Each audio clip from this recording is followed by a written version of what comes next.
So, as we tape this in June of 2009, the Pacific has not been seen. What do you expect? How do you think audiences will react to it? I am incredibly critical of my own work. I can't look back on anything without thinking, I could have done that better. Probably maybe it's why I don't look back at things too much. I think we did I think we have some things on footage that have never been seen before. We've captured some things that'll be iconic images. I hope that we can bring the show as a 10-hour piece into focus for the audience. You know, working on I directed 3 of the hours, and then I supervised, produced it in post, and a lot of moving pieces. And when I left the show, it was getting closer and closer, and I gotta have faith that those at the top, Tom, Steven, Gary Getzman, Tony Tone, will bring it into focus. I felt like it's, going there, and I think that the audience is certainly anticipating it. And I have that sick feeling in my stomach that I don't want to let them down. I guess a trailer was just released the other day, a little snippet, and it looks good to me. But of course, if you can't get 30 seconds out of 10 hours of show, you're in trouble. I mean, but it really looks good. And I think the people who are prone to watch these things and anticipate them and like them will love it. But I always feel like you want to cast the net wider in terms of an audience. I hope that people will learn from it. So as a director, you're pretty much finished with the project. As a director, I have stepped away. Yeah, and as a producer as well, my time is done. And in terms now of working, you sort of worked with the film director of the West Coast, Steven Spielberg. Now you're working with the East Coast guy, Martin Scorsese. Could you talk about how you got involved with Marty? Okay, the Marty of it all. I always laugh when I say Marty because it's like everybody should assume who Marty is. Martin, and Martin said just the other day, it goes, only 2 people call me Martin. My mother and Jack Nicholson. I'm like, I'm never calling him Martin then.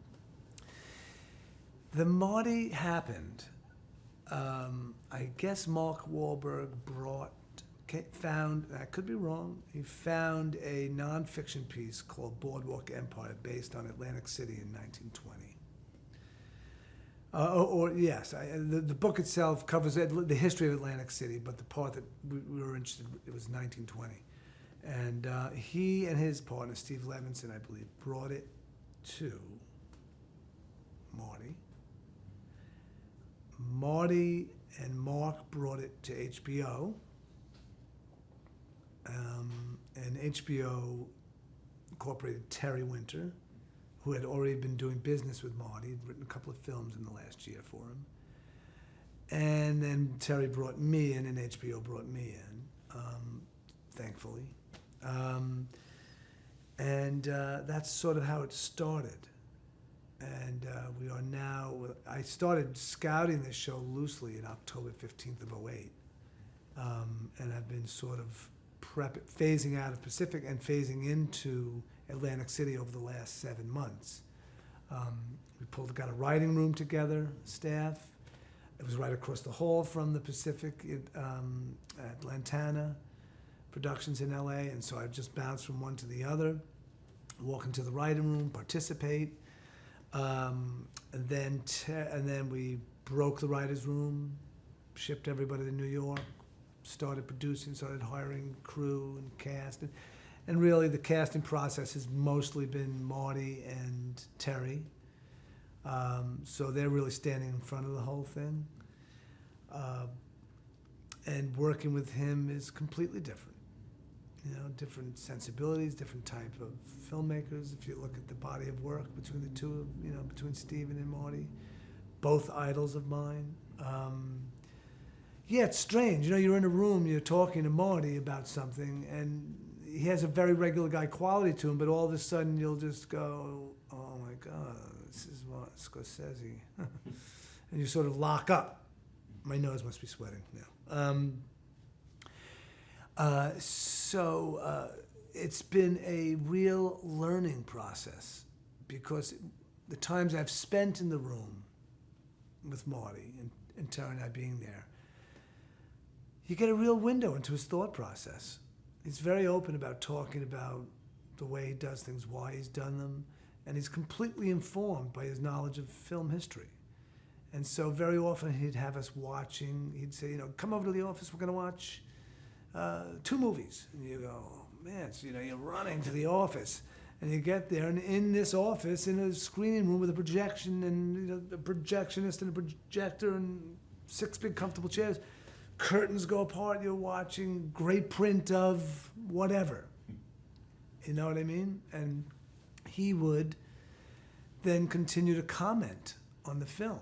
As the film was going? Or? Sometimes, very often as it was going. And then when it ended, and you'd go, the obvious films that relate to this piece are for obvious reasons, but then we'd watch, like, Some Came Running, and you'd go, well, we're making a gangster show, why are we watching this? And he would always say, you know, in this movie, he would say, you know, in this picture, there is the carnival scene at night. We'd like to capture the spirit of the carnival scene at night. And you go, oh, he's right, yeah, it is. It absolutely is remarkable, that scene. And also the spirit of the energy of something. The energy of that movie, for example, the opening frame with Frank Sinatra sleeping on the bus, and that Elmer Bernstein score, and like, it felt like, oh, something's gonna happen, you know? I mean, all of it. I mean, and nuances, incredibly subtle nuances. Detailed. And I guess, you know, if you link all these people together, all of them, I find that they're all incredibly detail-oriented. All the Davids. And Steve. Michael, Stephen, Tom. I mean, all of them. They're all incredibly detail-oriented, you know, but both with performances, script, production design. So anyway, we had this great sort of experience with Marty, and we'd watch Sam Fuller's Park Row, which doesn't have necessarily anything to do with gangsters, but it has to do with the spirit of how that guy made that movie for no money in 9 days, and the way he constructed it and the shots. And Marty himself would say, you know, you see that shot's in Goodfellas. Or, you know, you see that shot, that inspired that shot. And you just go, oh yeah, of course it did, of course it did. Do you think, as a director like that, do you look for shots and then duplicate them, or is this a new way of approaching? Not that I would consciously admit to. I mean, but I think we all are. You know, I mean, I think that honestly, I've probably imitated Marty 1,000 times on Sopranos. I mean, why did I watch that show the first 3 seasons before? And Marty would probably say that about film directors that he grew up watching. I mean, and I think that's fine. So I guess, yes, I do it. Is this project also a personal one for you? It's sort of Atlantic City in the 20s, sort of the era that shaped your father in a way. It's curious to see that everyone who's involved with this show will come into the office with a picture of either their father or grandfather in a one-piece woolen bathing suit. And in my case, absolutely true. I mean, aside from going to the racetrack in Atlantic City on our many summer vacations, I have a pile of pictures of him in his one-piece bathing suit, posing on the beach, and yeah, it's very much the 20s and very much the stories that he related to me.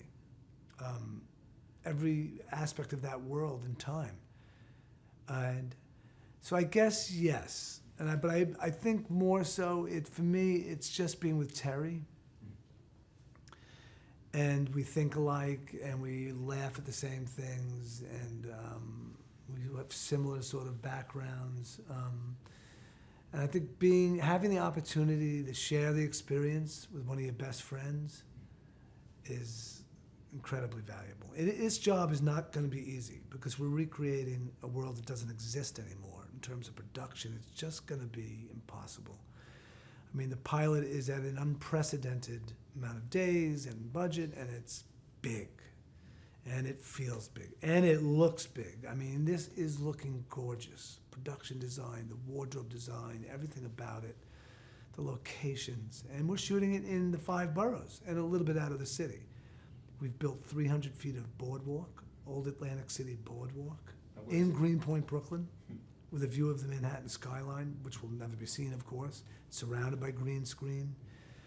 Story high, everything, which we will then get in within the world of visual effects. We will extend, we will replicate, it'll look like hopefully it'll look and smell like Atlantic City. So the challenges are huge, but I think everything in my career has sort of just come to this point. Do you like working on green screen? Is that something different for you? You know, to me, it's, do I like it? I would say no, I'm not incredibly interested in the world of visual effects.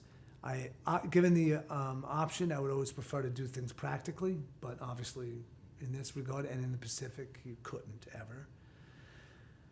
So it's a necessary tool, and those guys are brilliant, and we've hired the best. But, you know, in the thinking of directing it, you have to ultimately you find yourself wrapping your head around some visual effect aspect of it. So it's hard to ask actors in June to act like it's February on the boardwalk and the wind is howling and they're in woolen coats an inch thick and the ocean's not there and the boardwalk ends in 300 feet. You know, there are challenges, not the obvious, which are cost and like that. But, you know, it's like I feel up to this. I'm home from the war after 2 years, and which is always a trial in terms of your family life. They came back and forth, I commuted, but now I'm waking up in this bedroom, and I go to work across the river, and I'm with my best pal, and I've reassembled some of our crew, and to me, it doesn't get better than that. And I am watching a great master work every You're day. shooting on film? Oh, yeah. Right. So you've never really shot on HD video, have you? Never, no. So you pretty much film from Yeah. the very beginning. Yeah. Light shadow. Yes. Oh, indeed. Indeed. And now I have a series of summing up questions for you. Go ahead. What, up to this point, what is your proudest professional achievement, do you think? What do you look back on? You've mentioned you don't look back. Oh, wow.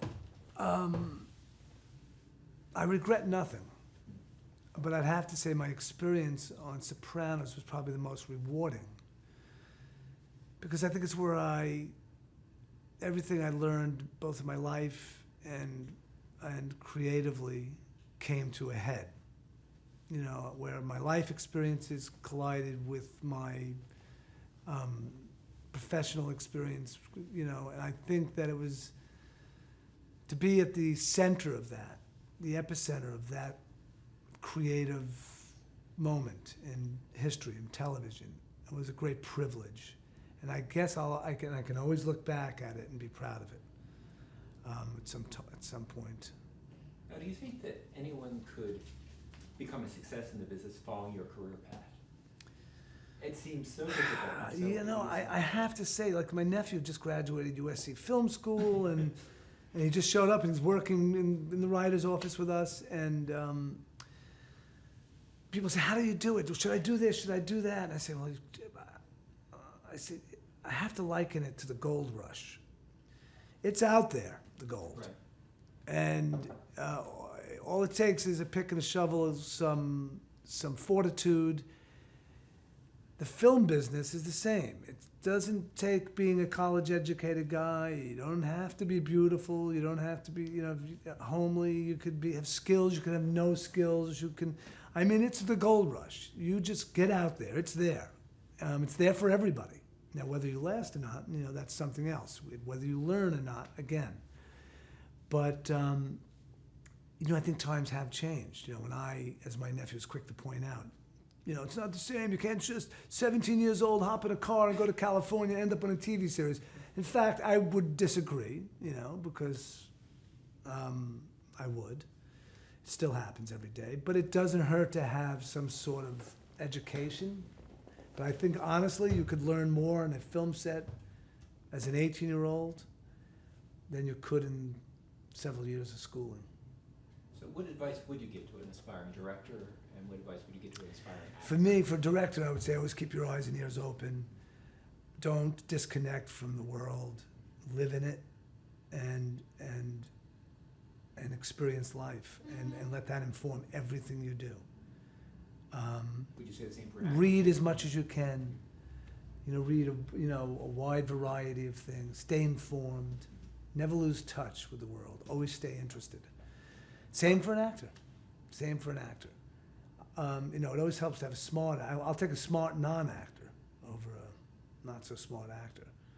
I just think it takes a certain intelligence to be a good actor.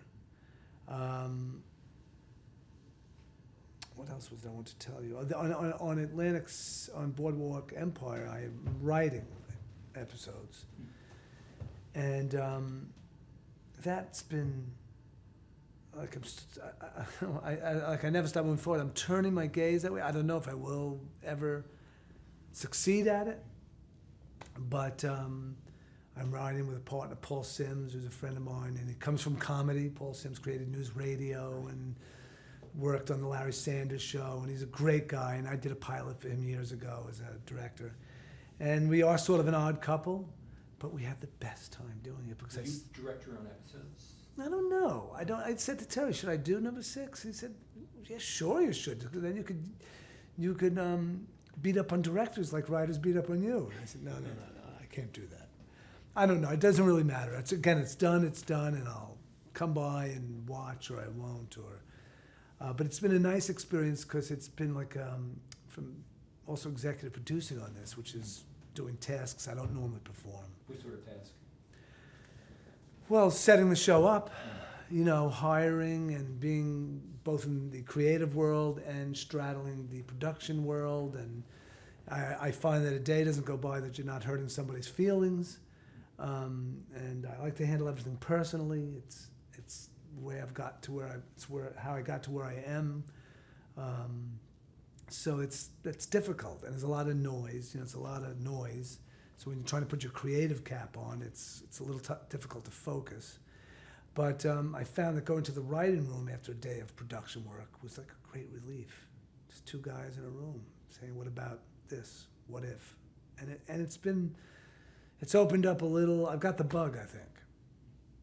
And everyone writes about over the last 30 years the change in technology since you first entered the business. Has that had an impact on you, the way technology has changed? I have to say, especially being around Marty, watching him prep and then watching him shoot now, the old tricks still work. And I'm not saying he uses only old tricks, but he's incorporated some in this show. And it's not because the show is about 1920s, it's because the old practical gags work. They still work. Hollywooding people out on little pieces of track, sliding them out of frame. All sorts of little gimmicks, that he's never forgotten, of course, and that are still valuable. Now, have you done anything for new media? Have you done extras on broadband or anything? Nothing. I would consider myself old school. I barely can function on a computer.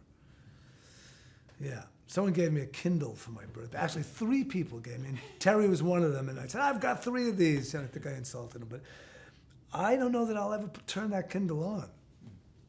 I just love it. I have a home in Florida. I have a library that goes on and on. My father's books, every book that's ever been in my family. I just love books. And your whole career directing, you've had an association with HBO in a way, almost. I mean, since its grounds. I guess, yeah. What has that relationship meant for you as a director?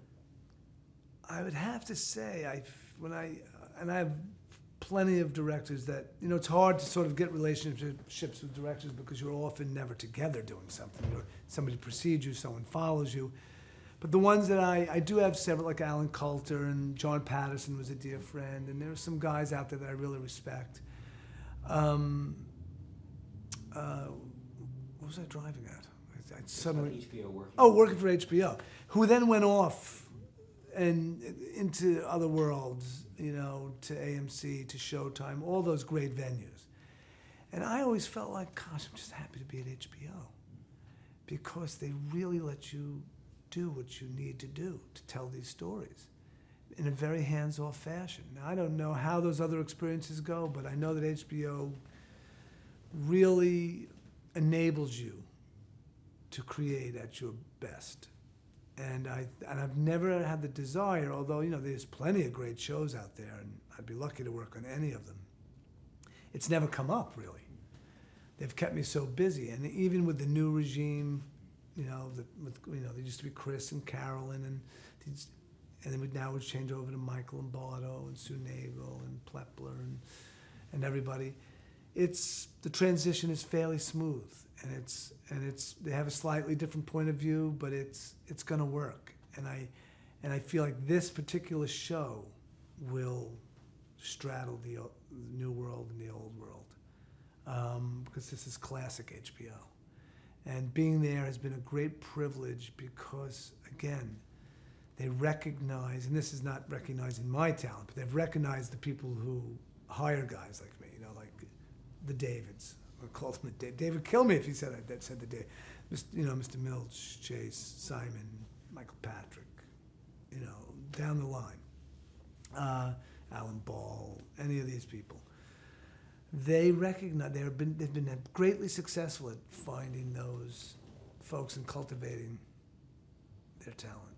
I mean, I guess Showtime too, but I don't know those shows. I don't even have time to watch them. I'm so busy.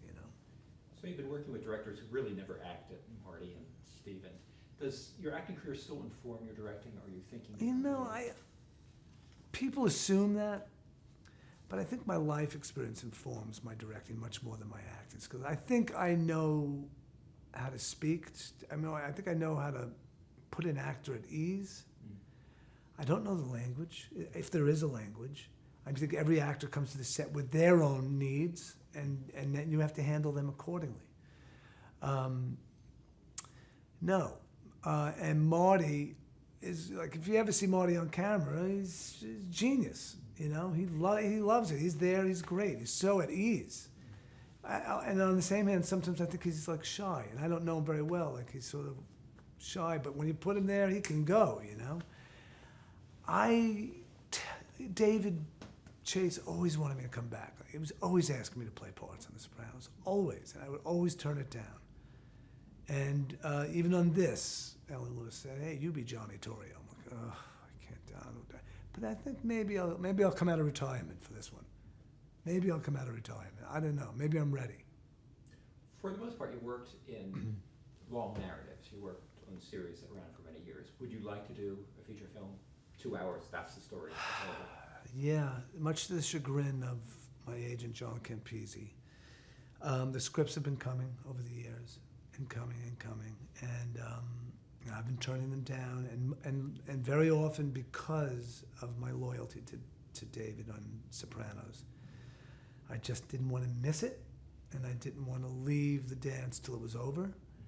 And I always felt like this guy took me there, and I should finish it. Do I regret passing on anything? No, not really. Not really. Television's ever moving. You can wake up, you can miss one day, but you'll be back the next. And you just love the action, the level of action, and the rate it comes at you. I don't know, could I sit on my hands for a few years while I'm developing something, then go through the thing for 2 years, and then, I don't know. Although this producing thing has been testing me in that regard. I'm used to being on set and moving and grooving. But stepping back has given me a fresh perspective. I fully intend to make a feature, and I would love, and I think again, look, I move slowly, I learn slowly, and I think again, it'll happen when it's supposed to happen, and hopefully that'll be soon. It's a question that always ends up these interviews. How would you like to be remembered? Mostly, I would probably want my children to be proud of what I did, because I spent a large part of their lives on the road, and you never get that time back. So I hope that they'll understand that I had to chase this a little bit. And I hope they could be proud of it.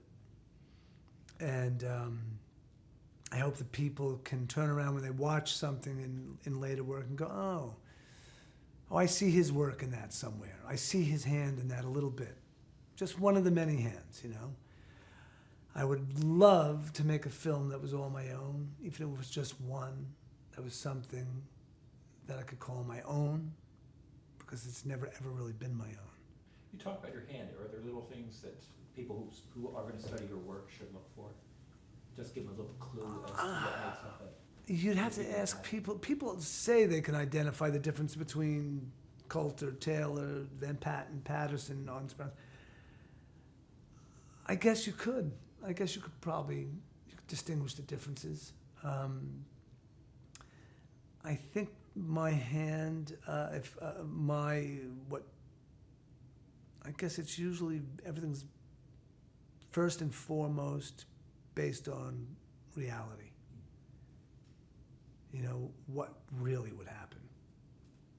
You know, what's the truth of the scene? What's the truth of the episode? I mean, I try to approach everything, again, from my experience, as realistically as possible, you know, in the moment. I don't know. And I hope that comes on to performances or whatever, however you shape a scene or organically put it in that.